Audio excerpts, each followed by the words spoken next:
মানুষ নাই যে বলতে পারবে হুজুর আমার গুনাহ নাই, আমার অপরাধ নাই, আমি কোনো গুনাহ করি নাই। এর ভিতরে কেউ আছেন যে হুজুর আমার কোনো সময় গুনাহ হয় নাই, এমন কেউ বলতে পারবে না। যে যত বড় আলেম হোক না কেন, যে যত বড় ঈমানওয়ালা হোক না কেন, আমাদের সকলেরই কিছু না কিছু গুনাহ আছে। এজন্য গুনাহের জন্য আমাদেরকে অনুতপ্ত হতে হবে, আল্লাহ তাআলার কাছে ক্ষমা চেতে হবে। الذين آمنوا وعملوا الصالحات وأخبتوا إلى ربهم أولئك أصحاب الجنة هم فيها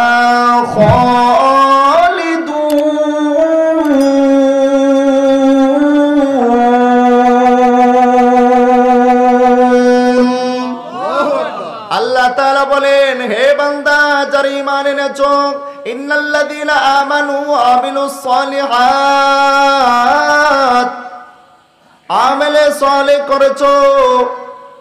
আমলে সালেহ করার পরে তোমাদের মাঝে মাঝে যদি গুনাহ হয়ে গেছে, এই গুনাহ হওয়ার পরে যদি তোমরা গুনাহের কারণে অনুতপ্ত হও, লজ্জিত হও এবং আমি আল্লাহ তাআলার কাছে বলো, আল্লাহ আমার গুনাহ হয়ে গেছে, ভুল হয়ে গেছে, আল্লাহ আমাকে মাফ করে দেন, আল্লাহ তাআলা ওই বান্দার গুনাহকে মাফ করে দিবেন।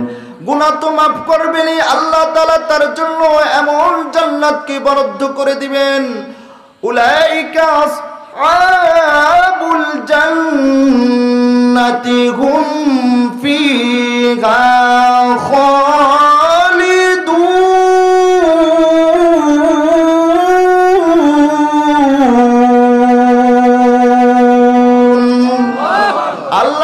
তাকে এমন জান্নাত দিবেন, এমন জান্নাত দিবেন যেই জান্নাত থেকে তাকে কেউ কোনোদিন বের করে দিবে না, যেই জান্নাত থেকে তাকে কেউ কোনোদিন বের করে দিবে না। জান্নাত থেকে বের হওয়ার কোনো প্রয়োজন হবে না।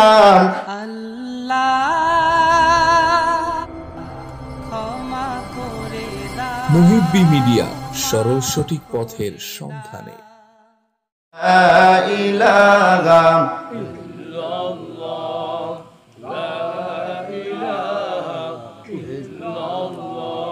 যার দিলে আছে আল্লাহর ভয়, আল্লাহ আল্লাহ সব সময়, যার দিলে আছে আল্লাহর ভয়, আল্লাহ আল্লাহ সব সময়।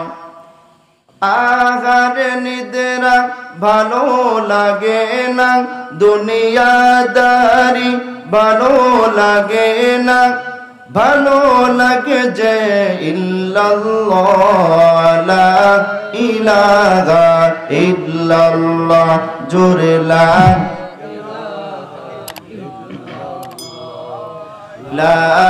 ইলাহা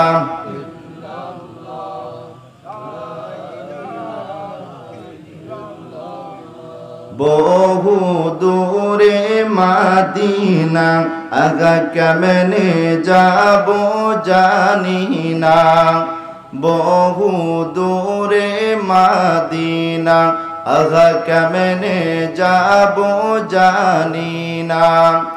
দয়া করো দয়ার আল্লাহ, দয়া করো দয়ার আল্লাহ, পুরাও মনের বাসনা, লা ইলাহা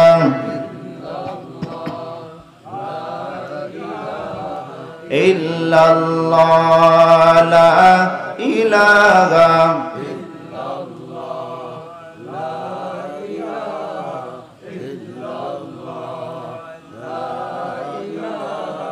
লা ইলাহা ইল্লাল্লাহু মুহাম্মাদুর রাসূলুল্লাহ সাল্লাল্লাহু আলাইহি ওয়াসাল্লাম। মোল্লা সোমেরউদ্দিন ইসলামী কমপ্লেক্স এর উদ্যোগে 2 দিন ব্যাপী 41তম বার্ষিক ওয়াজ ও মাহফিলের মুহতারাম সম্মানিত সভাপতি, আমাদের মাঝে উপস্থিত আছেন দেশ বরেণ্য উলামায়ে কেরাম, দেশ বরেণ্য আলেমী দ্বীন, এদেশের হাজারো ইমানদার দিনদার মানুষের হৃদয়ের স্পন্দন, বিশিষ্ট ইসলামী চিন্তাবিদ, বিশিষ্ট ওয়াইজ, সারা বাংলার আলোড়ন সৃষ্টিকারী বক্তা জনাব আলহাজ হযরত মাওলানা ইলিয়াসুর রহমান জিহাদি সাহেব। আরো উপস্থিত আছেন জাতির মাথার মুকুট হযরত উলামায়ে কেরাম, অত্র এলাকার আল্লাহ পাকের আশিকিন, জাকিরিন, শাকিরিন, মুহিব্বিন, মুরাব্বিয়ান আযম, যুবক বন্ধুগণ, স্নেহের ছোট ভাই, পর্দার আড়ালে অবস্থানরত শ্রদ্ধা সম্মানিতা মা ও বোনেরা, শুকরিয়া সেই মহান রব্বি কারীমের আলিশান দরবারে যে মহান আল্লাহ তাআলা এই ফিতনা ফাসাদের জমানে কোরআন ও সুন্নাহর ভিত্তিতে সহি তরিকায় আমাকে কিছু কথা বলার মতো, আপনাদেরকে শুনবার মতো কবুল ও মঞ্জুর করেছেন, তৌফিক দিয়েছেন। এজন্য শুকর আদায়ার্থে মুসলমান হিসেবে ঈমানের আওয়াজকে উঁচু করে এক আওয়াজে উচ্চ কণ্ঠে সকলেই কালিমাতুশ শুকর জবান থেকে বলি আলহামদুলিল্লাহ। লক্ষ কোটি দুরুদ ও সালাম সাইয়্যিদুল মুরসালিন রাহমাতুল লিল আলামিন শফিউল মুজনিবিন সাইয়্যিদুস সাকালাইন হযরত মুহাম্মদুর রাসূলুল্লাহ সাল্লাল্লাহু আলাইহি ওয়াসাল্লামের উপর পবিত্র কোরআনুল কারীম থেকে দুটি আয়াত তেলাওয়াত করেছি। মহানবী, শেষ নবী, জিন্দা নবী, হায়াতুন নবী সাল্লাল্লাহু আলাইহি ওয়াসাল্লামের অসংখ্য অগণিত অমীয় বাণী হাদিস শরীফের মধ্য থেকে একটি হাদিস পড়েছি। তেলাওয়াতকৃত আয়াতে কারিমা হাদিসে পাকের আলোকে কিছু কথা বলার ইচ্ছা করেছি। আল্লাহ আমাকে তৌফিক দান করেন, সকলে বলেন আমিন। মুহতারাম হাজিরিন, আমরা যে এখানে বসেছি রাসূল করিম সাল্লাল্লাহু আলাইহি ওয়াসাল্লামের কথা অনুযায়ী এটা হলো জান্নাতের বাগান। বুঝে থাকলে বলেন কিসের বাগান? জান্নাতের বাগান। হাদিসে পাকের মধ্যে এসেছে যে অন্ধকার রাত্রে আমরা যেমন আকাশের তারকারাজিকে ঝলমল করতে দেখি, আসমানওয়ালারা অর্থাৎ ফেরেশতারা কোরআনের মজমাকে, কোরআনের মাহফিলকে তেমন ঝলমল করতে দেখে।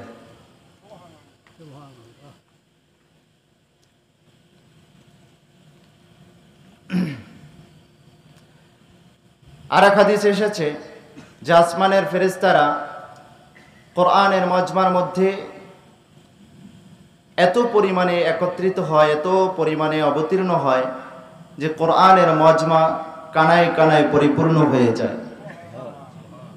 একদল জায়গা না পেয়ে দ্বিতীয় দল আবার যখন আসে, জায়গা না পেয়ে প্রথম দলের কাঁধের উপরে বসে যায়। এরকম বসতে বসতে আসমান পর্যন্ত পৌঁছে যায়। ফেরেশতারা দোয়া করে আল্লাহুম্মা গফিরহুম, আল্লাহ এই মজমার ভিতরে যারা বসেছে আল্লাহ আপনি তাদের সবাইকে মাফ করে দেন। আল্লাহুম্মা ইরহামহুম, আল্লাহ এই কোরআনের মজমার ভিতরে যারা বসেছে আল্লাহ সবার উপরে আপনার রহমত বর্ষণ করেন, রহমত নাজিল করেন। তখন আল্লাহ তাআলা বলেন, ফেরেশতারা তোমরা সাক্ষী থাকো, এই মজমার ভিতরে যারা বসেছে আমি আল্লাহ সবাইকে মাফ করে দিলাম। যখন এমন ঘোষণা হয় তখন একজন ফেরেশতা বলে, ফায়াকুলুম মালাকুম মিনাল মালাইকাতি ফীহিম ফুলানুল লাইসা মিনহুম ইন্নামা জাআ লিহাজা। আল্লাহ এই মজমার ভিতরে আপনি যারা বসেছে সবাইকেই তো ক্ষমা করে দিয়েছেন, তবে এমন এক ব্যক্তি আছে যে এই মাহফিলের উদ্দেশ্যে আসে নাই, তার ব্যক্তিগত কোনো প্রয়োজনের কারণে বসে গেছে, আল্লাহ তাকেও কি আপনি মাফ করে দিয়েছেন কিনা? আল্লাহ তাআলা বলেন, আল জুলাসা লা ইয়াশকা জালিসুহুম, কোরআনের মজমা এমন একটা মজমা, আল্লাহ ওয়ালাদের মজমা এমন একটা মজমা, জাকিরিনদের মজমা এমন একটা মজমা, যে এই মজমার ভিতরে বসবে সেই মাপ পেয়ে যাবে। মুহতারাম হাজিরিন, এই মজমার ভিতরে যে আল্লাহ আমাদেরকে কবুল করেছেন এজন্য আমরা খুশি না বাজার জোরে বলেন। মুসলমান তো খুশি হবে। মুসলমান কোরআনের আওয়াজ শুনে তারা খুশি হবে, জিকিরের আওয়াজ শুনে তারা খুশি হবে, আল্লাহ ওয়ালাদের কথা শুনে তারা খুশি হবে, ঠিক কিনা বল? আর যেখানে জিকিরের আওয়াজ নাই, কোরআন তেলাওয়াত নাই, মাহফিল নাই, যেখানে গানের আড্ডা হয়, নাচ গানের আসর মিলায়, এমন মজমা দেখে ইমানদাররা ব্যথিত হবে, ঠিক কিনা বলেন? এবং অন্যায় কাজ কিভাবে মূলোৎপাটন করা যায় তারা সদা সর্বদা চেষ্টা সাধনা করে যাবে। এজন্য আল্লাহ আমাদেরকে যে মজমার জন্য কবুল করেছেন, আল্লাহ এই জন্য শুকরিয়া তান বলি আলহামদুলিল্লাহ। আল্লাহ পাক রব্বুল আলামিন আমাদেরকে বানিয়েছেন একটা জবানদার।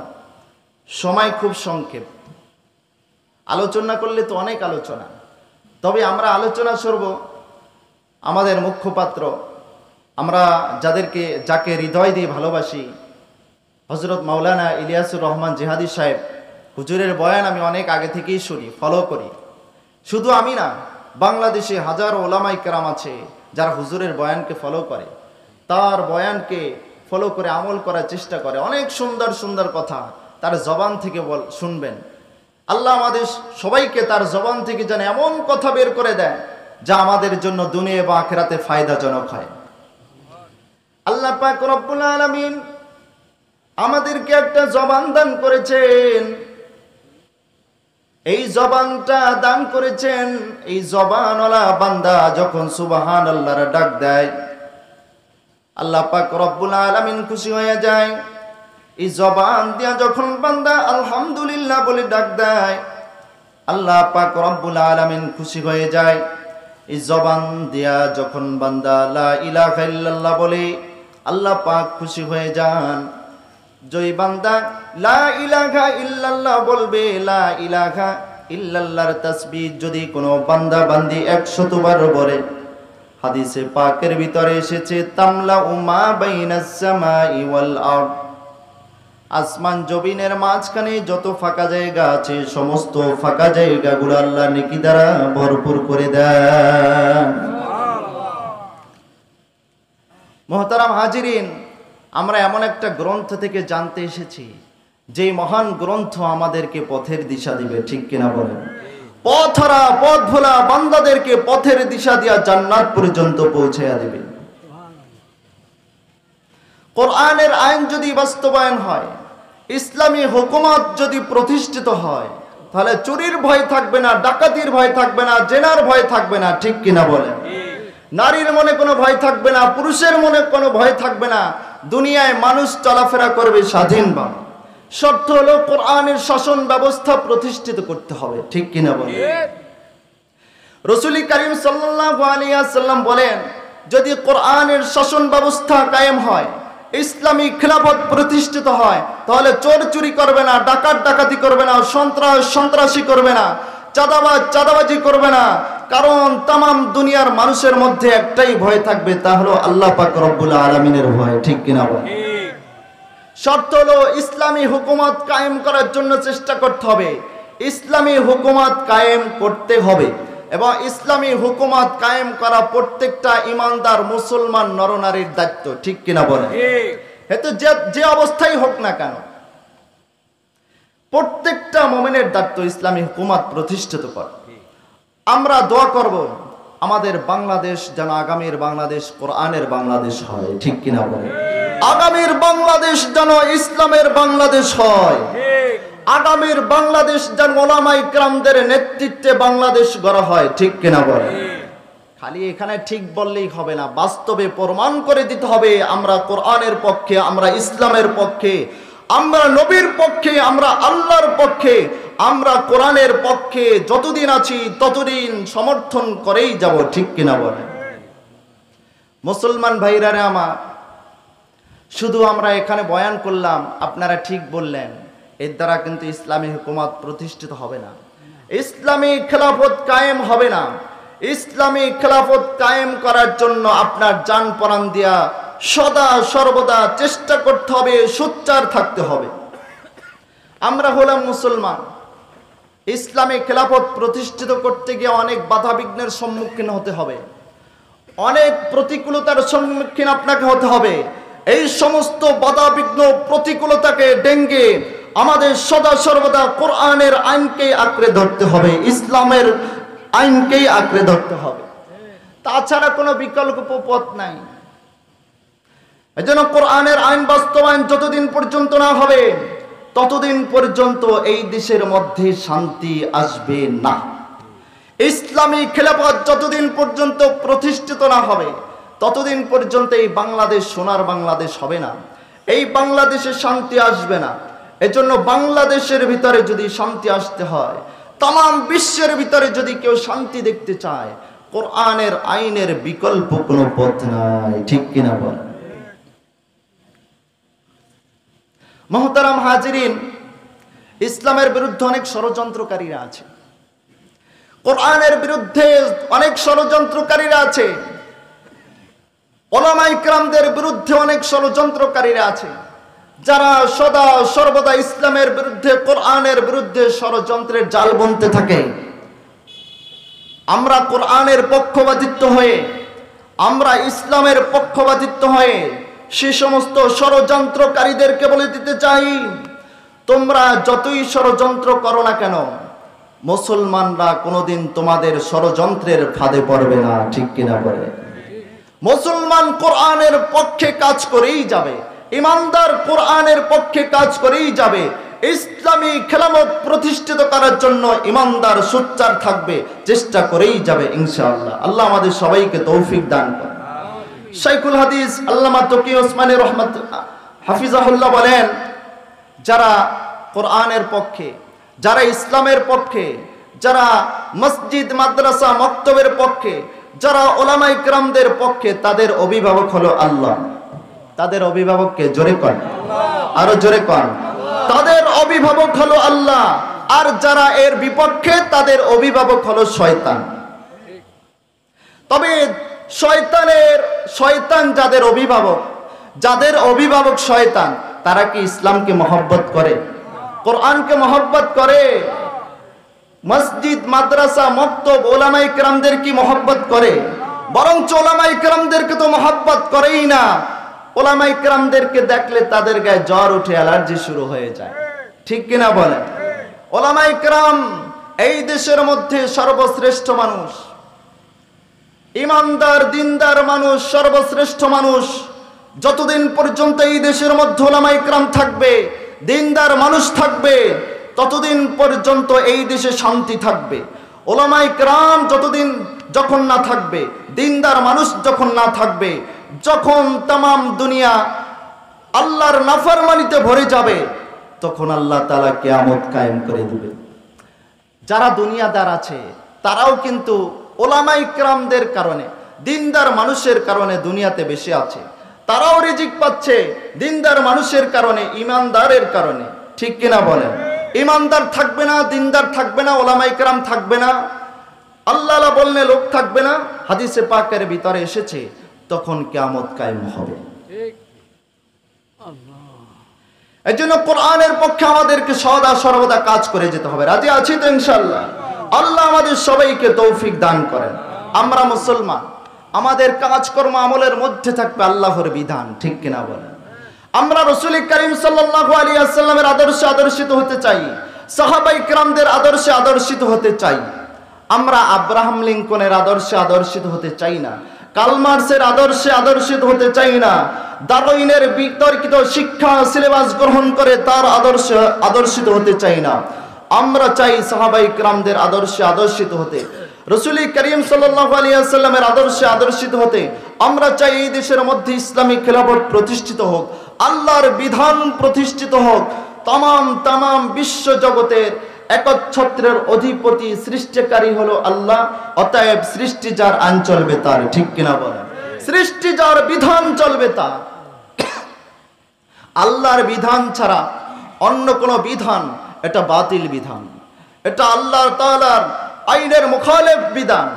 অতএব কোরআন এবং হাদিস, কোরআন যদি আল্লাহর বিধান হয়, কোরআনের পক্ষে কাজ করা আমাদের জন্য অবশ্যক।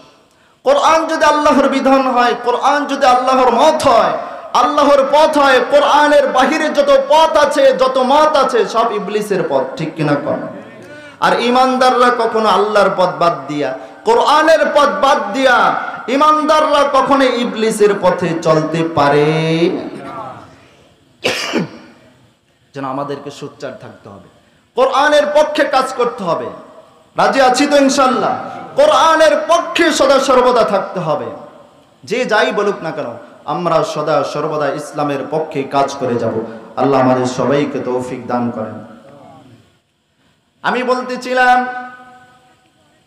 আল্লাহ তাআলা আমাদেরকে একটা জবান দান করেছেন। যদি কোনো বান্দা সেই জবান দ্বারা একবার সুবহানাল্লাহ বলে,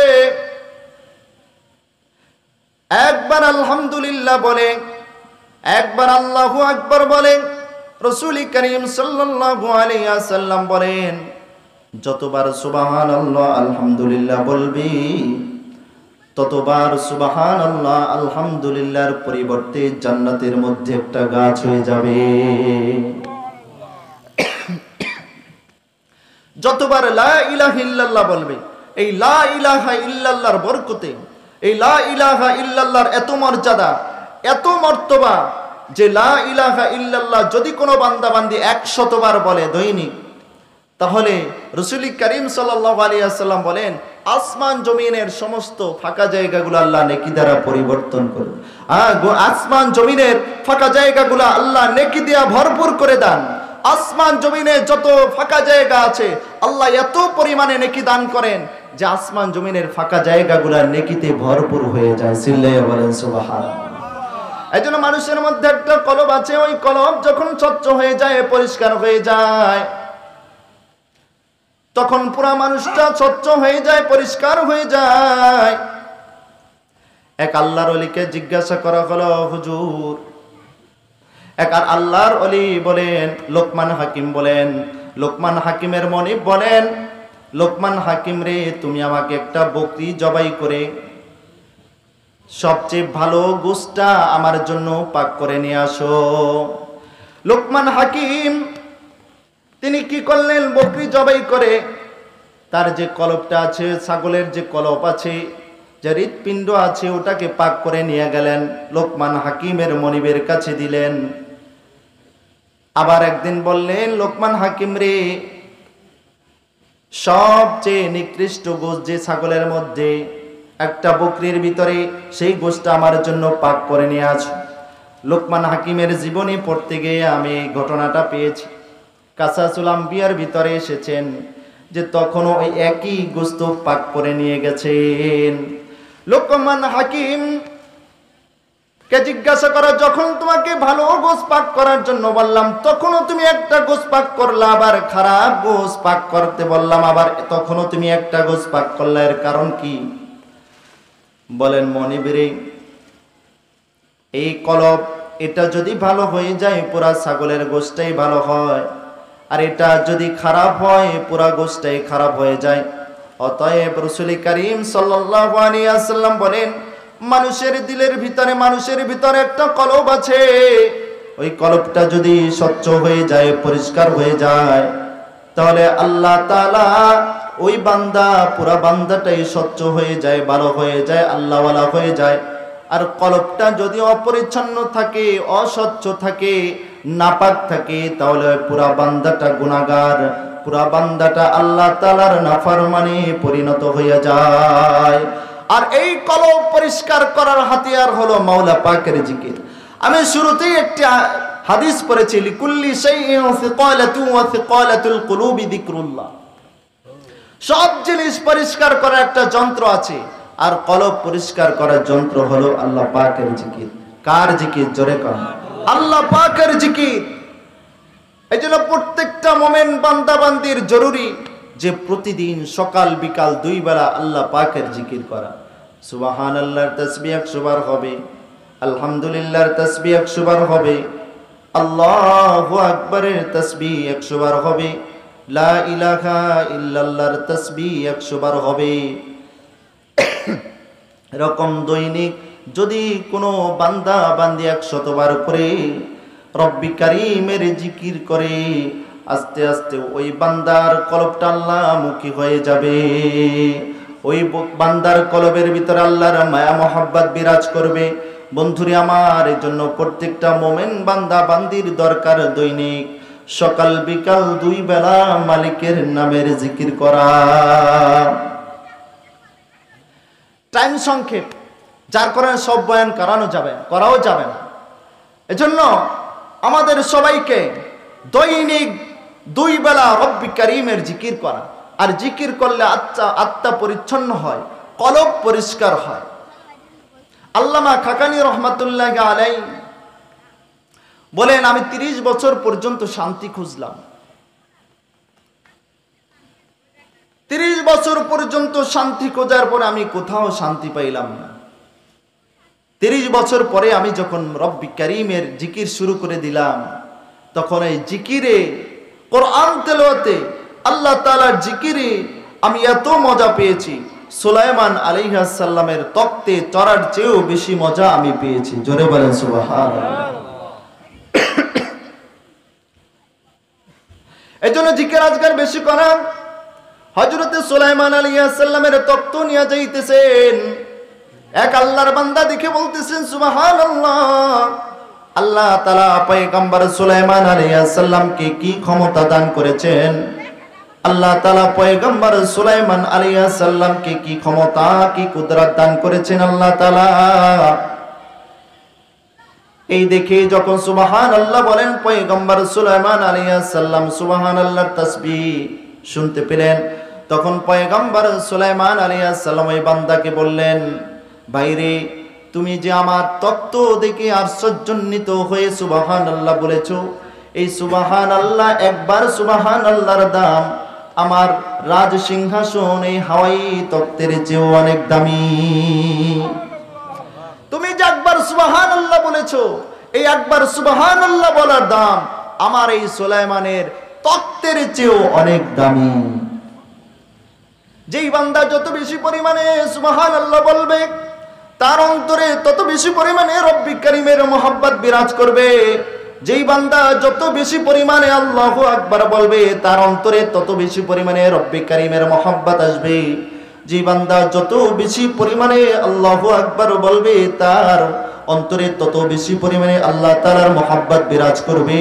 যেই বান্দা যত বেশি পরিমাণে লা ইলাহা ইল্লাল্লাহ বলবে, তার অন্তরে তত বেশি পরিমাণে আল্লাহ তাআলার মহব্বত বিরাজ করবে। রাসূল করিম সাল্লাল্লাহু আলাইহি ওয়াসাল্লাম সাহাবায়ে কিরামদেরকে বলেন, সাহাবায়ে কিরাম রে, ওই যে দেখো উহুদ পাহাড়, এই উহুদ পাহাড়ের মতো কি কেউ নেকি অর্জন করতে পারে? সাহাবায়ে কিরাম রাদিয়াল্লাহু তাআলা আনহুম আজমাইন বলেন, ও দয়ার নবী, উহুদ পাহাড় যা অনেক বিশাল, এই পরিমাণ কি কেউ নেকি অর্জন করতে পারে? দয়ার নবী বলেন, যদি কোনো বান্দা সকালে 100 বার সুবহানাল্লাহর তাসবিহ পড়ে, তার আমলনামায় আল্লাহ তাআলা উহুদ পাহাড়ের চেয়েও বেশি নেকি লিখে দিবেন। যদি কোনো বান্দা 100 বার আলহামদুলিল্লাহ বলে, 100 বার আল্লাহু আকবার বলে, তার আমলনামায় আল্লাহ তাআলা উহুদ পাহাড়ের চেয়েও বেশি দিয়া দিবেন। উহুদ পাহাড়ের চেয়েও বেশি নেকি তার আমলনামায় আল্লাহ তাআলা নেকি লিখে দেবেন। জোরে বলেন সুবহানাল্লাহ। এজন্য বন্ধুরা আমার, সুবহানাল্লাহর তাসবিহ আমাদেরকে বেশি পড়তে হবে, পাশাপাশি ইস্তিগফার বেশি করতে হবে, দুরূদ শরীফ বেশি বেশি করতে হবে। কারণ আমরা ঈমানদার, আমরা গোলাম মানুষ। এমন কোন মানুষ নাই যে বলতে পারবে, হুজুর আমার গুনাহ নাই, আমার অপরাধ নাই, আমি কোনো গুনাহ করি নাই। এর ভিতরে কেউ আছেন যে হুজুর আমার কোনো সময় গুনাহ হয় নাই, এমন কেউ বলতে পারবে না। যে যত বড় আলেম হোক না কেন, যে যত বড় ঈমানওয়ালা হোক না কেন, আমাদের সকলেরই কিছু না কিছু গুনাহ আছে। এজন্য গুনাহের জন্য আমাদেরকে অনুতপ্ত হতে হবে, আল্লাহ তাআলার কাছে ক্ষমা চেতে হবে। ইন্নাল্লাযীনা আমানু ওয়া আমিলুস সালিহাতি ওয়া আখবাতু ইলা রাব্বিহিম উলাইকা আসহাবুল জান্নাতি হুম ফিহা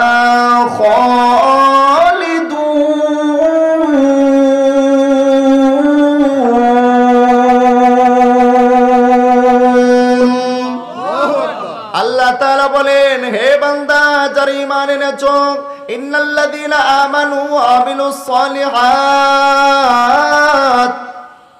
আমলে সালেহ করেছো, আমলে ছলে করার পরে তোমাদের মাঝে মাঝে যদি গুনাহ হয়ে গেছে, এই গুনাহ হওয়ার পরে যদি তোমরা গুনাহের কারণে অনুতপ্ত হও, লজ্জিত হও এবং আমি আল্লাহ তাআলার কাছে বলো, আল্লাহ আমার গুনাহ হয়ে গেছে, ভুল হয়ে গেছে, আল্লাহ আমাকে মাফ করে দেন, আল্লাহ তাআলা ওই বান্দার গুনাহকে মাফ করে দিবেন।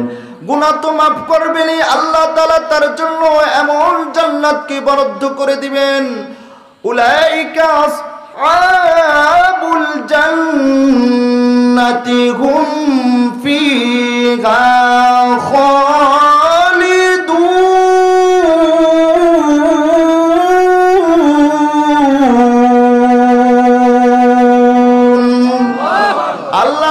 তাকে এমন জান্নাত দেবেন, এমন জান্নাত দিবেন যেই জান্নাত থেকে তাকে কেউ কোনোদিন বের করে দিবে না, যেই জান্নাত থেকে তাকে কেউ কোনোদিন বের করে দিবে না, জান্নাত থেকে বের হওয়ার কোনো প্রয়োজন হবে না। এমন জান্নাত আল্লাহ তাকে দান করবেন। জান্নাতের নাজ নিয়ামত এত পরিমাণে হবে যেই জবান কোনোদিন বয়ান করে শেষ করতে পারবে না, যেই দিল কোনোদিন কল্পনা করতে পারবে না। এমন দিল কারণ নাই যে জান্নাতের নাজ নিয়ামতের কথা কল্পনা করে শেষ করে দিবে, এমন কোন জবান নাই, এমন কোন বক্তা নাই যে জান্নাতের নাজ নিয়ামতের কথা বয়ান করে শেষ করতে পারবে। আল্লাহ তাআলা তওবাকারীদেরকে, জাকিরিনদেরকে এমন জান্নাত দান করবেন। আল্লাহ আমাদের সবাইকে তৌফিক দান করেন। আসলে সময় সংক্ষেপ, সময় হয়ে গেছে, এত সংক্ষেপ সময় ওয়াজ নসিহত কেন গুছাই আনা যায় না, ঠিক আছে? এজন্য আল্লাহ আমাদের সবাইকে জাকিরিনদের কাতারে আল্লাহ তাআলার প্রিয় বান্দা হয় অন্ধকার কবরে রওনা হওয়ার তৌফিক দান করেন। আল্লাহ তাআলা আমাদেরকে কবুল করেন, সকলে বলেন আমিন। মুহতারাম হাজির, হুজুর কে আইছে?